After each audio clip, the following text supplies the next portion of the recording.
Estamos vivendo uma era maligna. Satanás, auxiliado por anjos caídos e demônios, está determinado a roubar e destruir.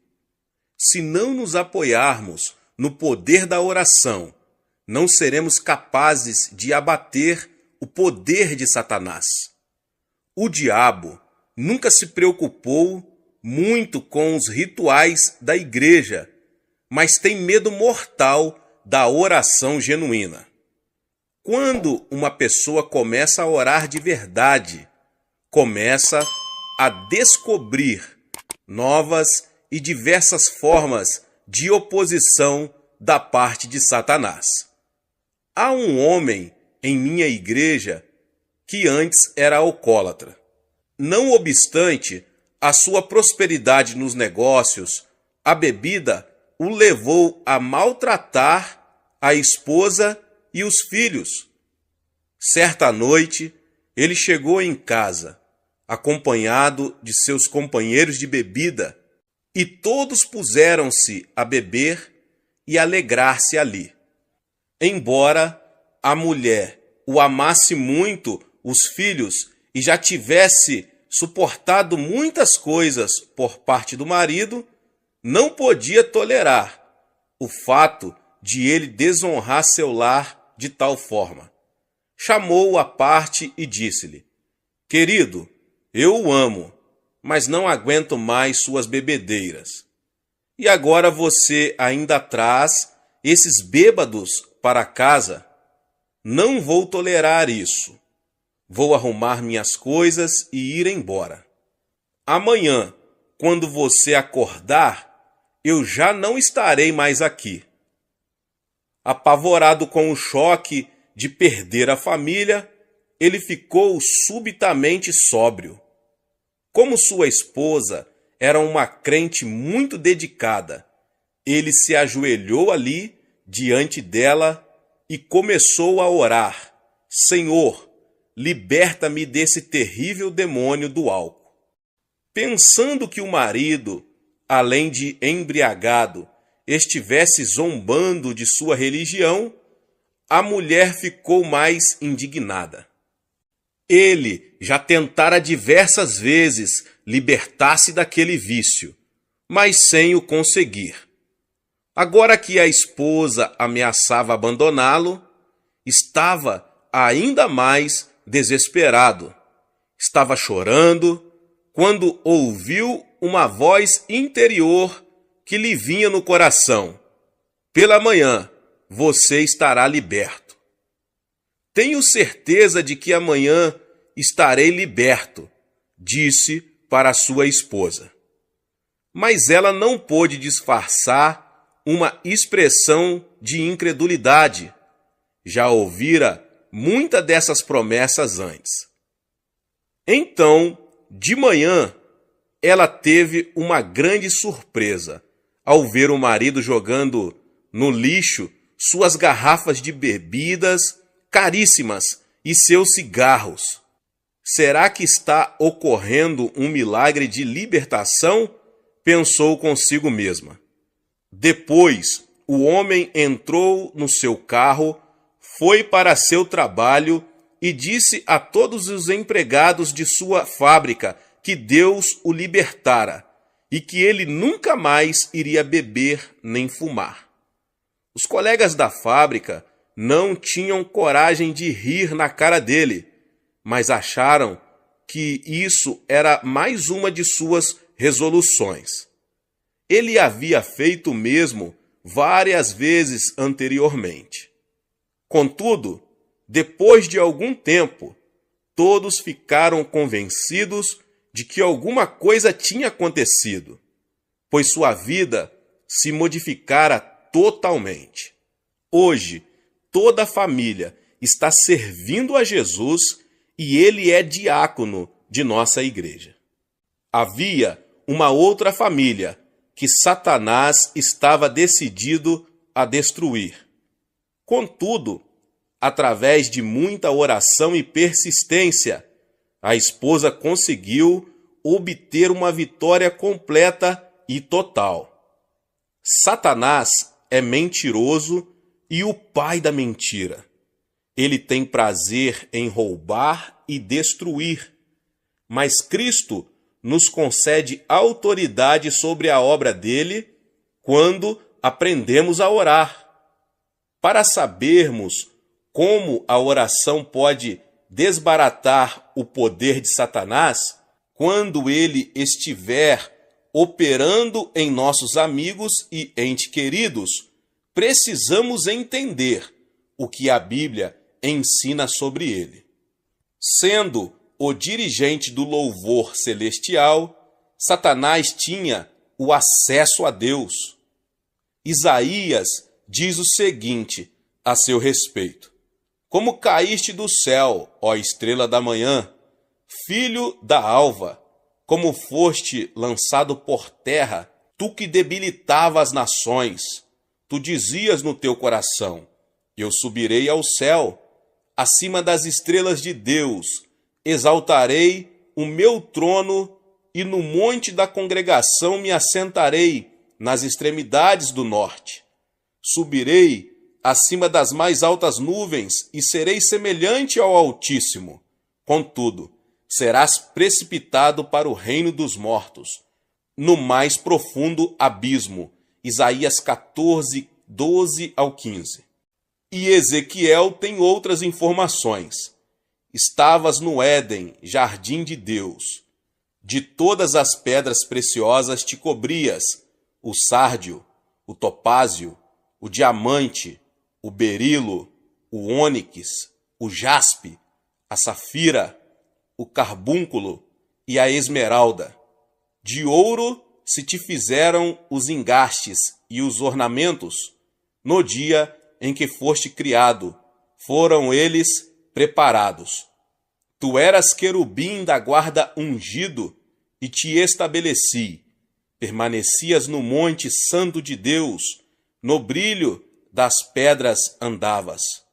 Perfeito era nos teus caminhos, desde o dia em que foste criado, até que se achou iniquidade em ti. Na multiplicação do teu comércio se encheu o teu interior de violência e pecaste.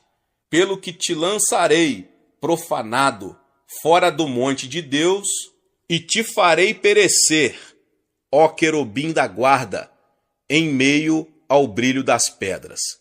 Elevou-se o teu coração por causa da tua formosura, corrompeste a tua sabedoria por causa do teu resplendor.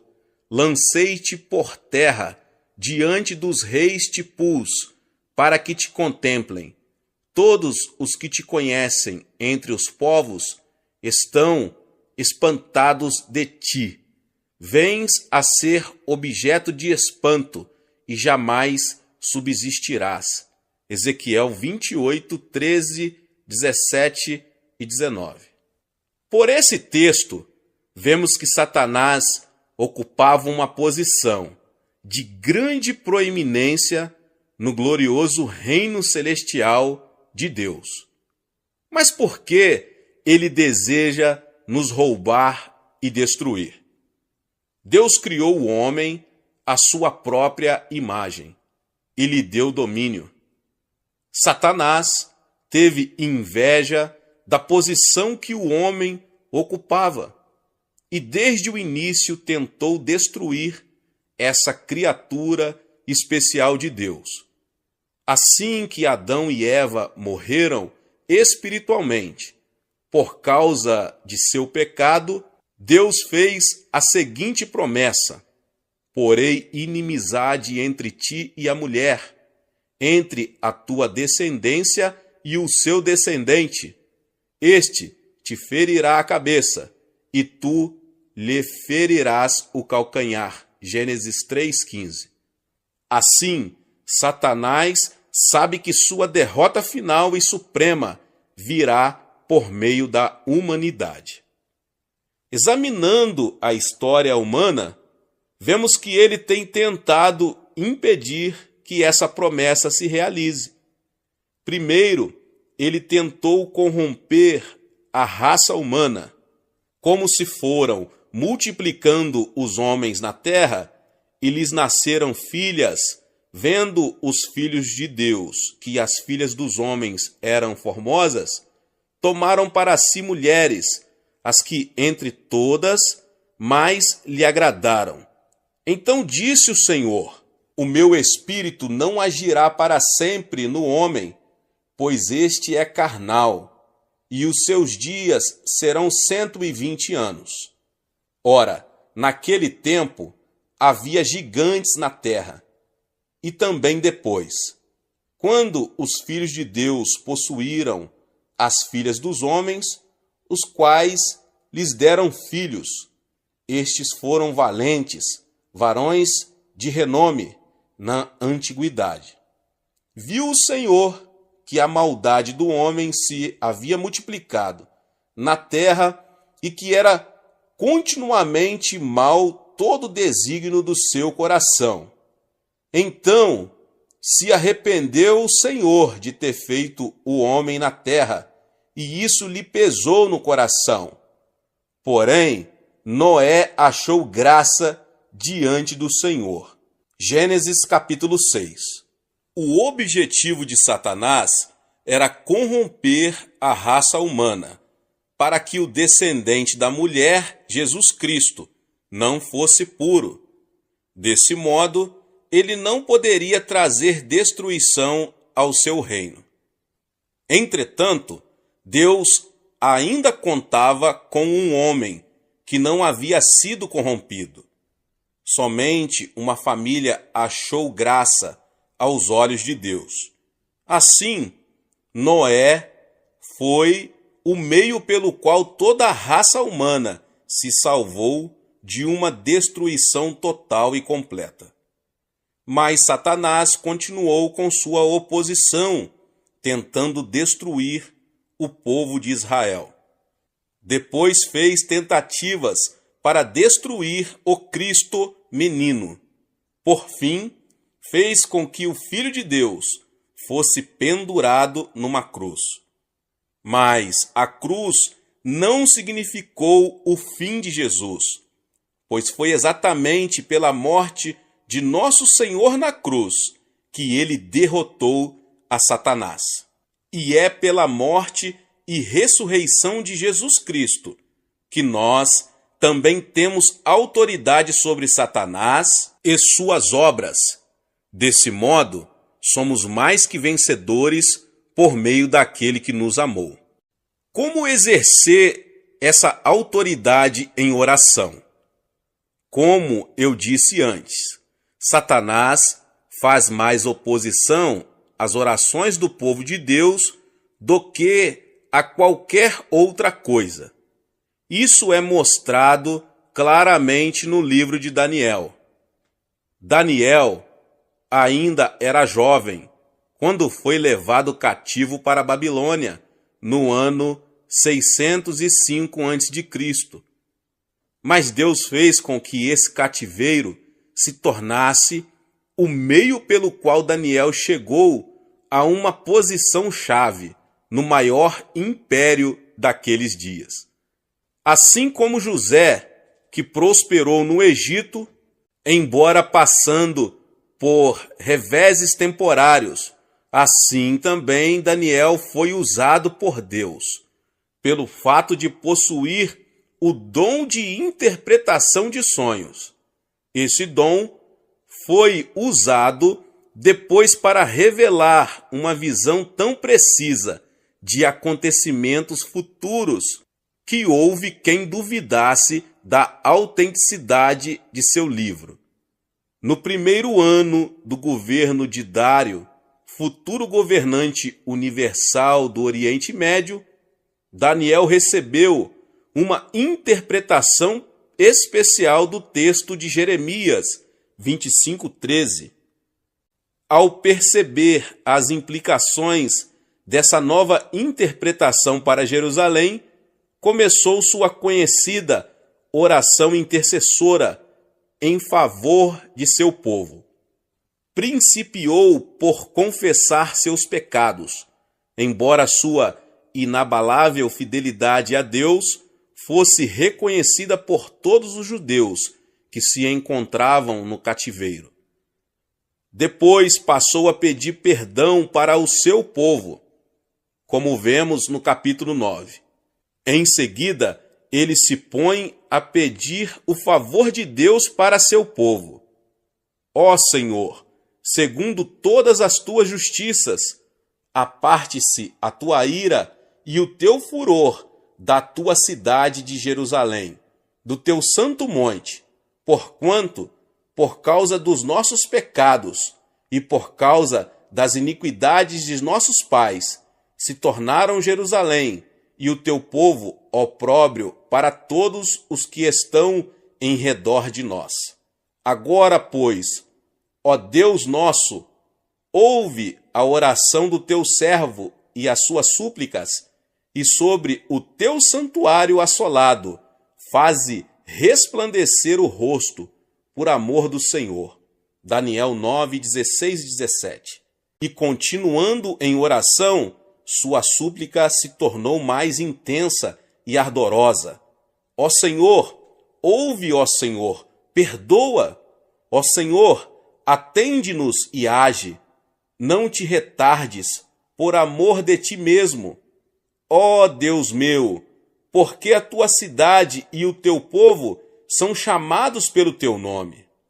E como Daniel permanecesse em oração, Deus mandou o anjo Gabriel para ir falar-lhe.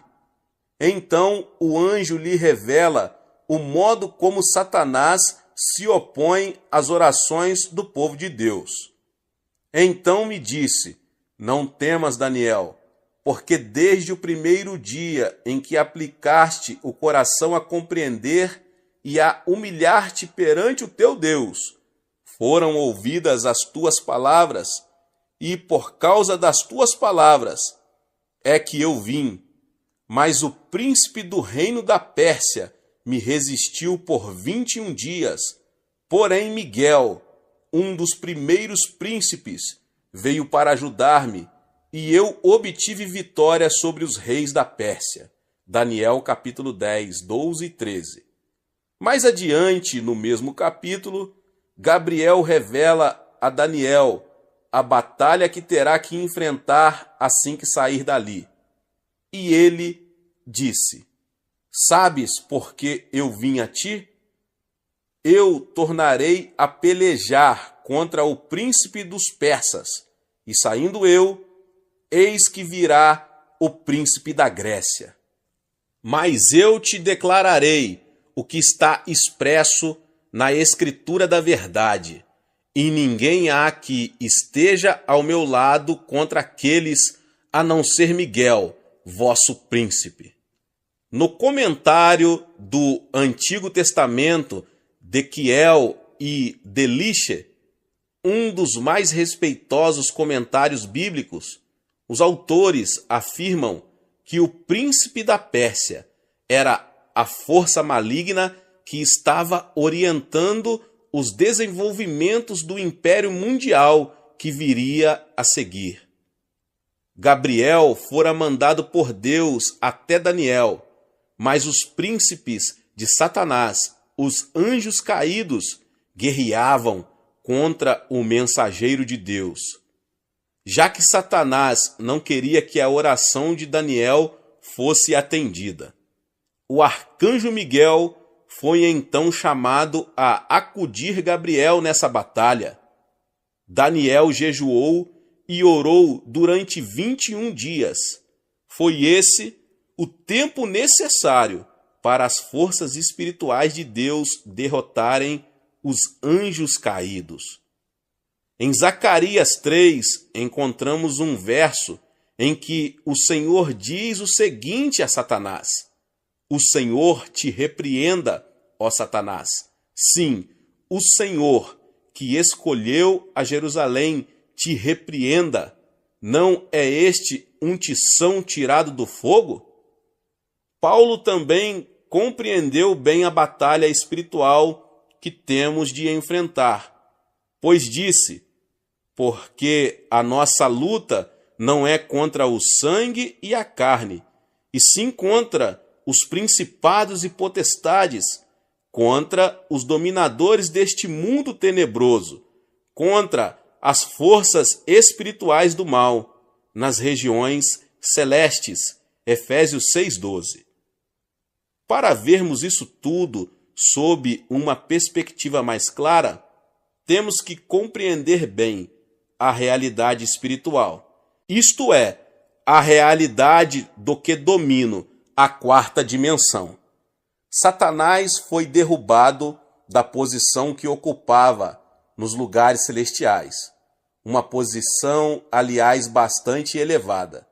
Nós fomos criados como seres um pouco mais elevados que os anjos, já que podemos entender as realidades espirituais. Satanás já sabe, desde os tempos do Jardim do Éden, que seu reino será destruído por meio da humanidade.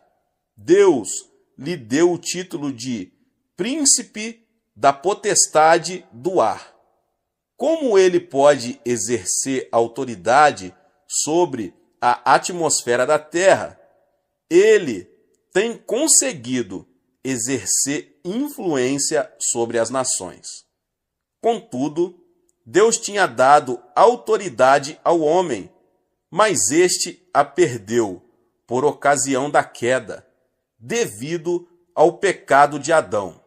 Entretanto, nunca houve uma época em que não houvesse uma testemunha de Deus no mundo.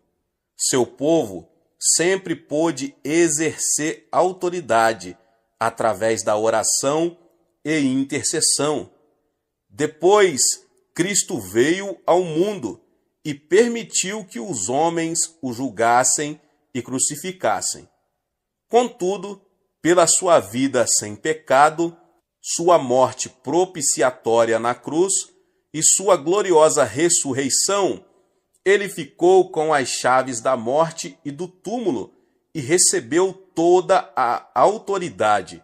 Mateus 28:18.